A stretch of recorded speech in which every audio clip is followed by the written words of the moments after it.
वफ्द की आरपीओ फैसलाबाद से अहम मुलाकात, अमनो अमान और मनशियात के खात्मे पर गुफ्तगू। आज पीर कारी मोहम्मद उस्मान असलम, चेयरमैन मरकजी कौमी हम आहंगी अमन कमेटी पाकिस्तान की सरबराही में वफ्द ने आरपीओ ऑफिस फैसलाबाद में regional police officer Suhail Akhtar Sukhera से एक अहम मुलाकात की।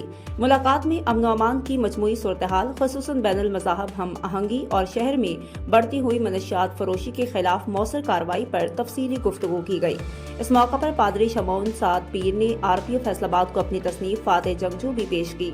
वफ्द ने अपने अज़म का इजहार करते हुए कहा कि नौजवान नस्ल को मनशियात जैसी नासूर से बचाने के लिए मुश्तरका हिकमत अमली अपनाई जाएगी। मजहबी व समाजी हम आहंगी को फरोग देकर माशरती अमन को मज़ीद मजबूत किया जाएगा। इंतजामिया और अमन कमेटी बाहमी ताउन के जरिए शरपसंद अनासर के खिलाफ मौसर कार्रवाइयाँ जारी रखेंगे। आरपीओ ने वफ्द को यकीन दिलाया कि कानून नाफिज करने वाले इदारे मनशियात फरोशों के खिलाफ बिला इम्तियाज कार्रवाई जारी रखेंगे और शहर में पायदार अमन के क़याम के लिए हर मुमकिन इक़दाम किए जाएंगे। आखिर में दुआ की गई कि फैसलाबाद समेत पूरा मुल्क अमन और सलामती का गहवारा बने।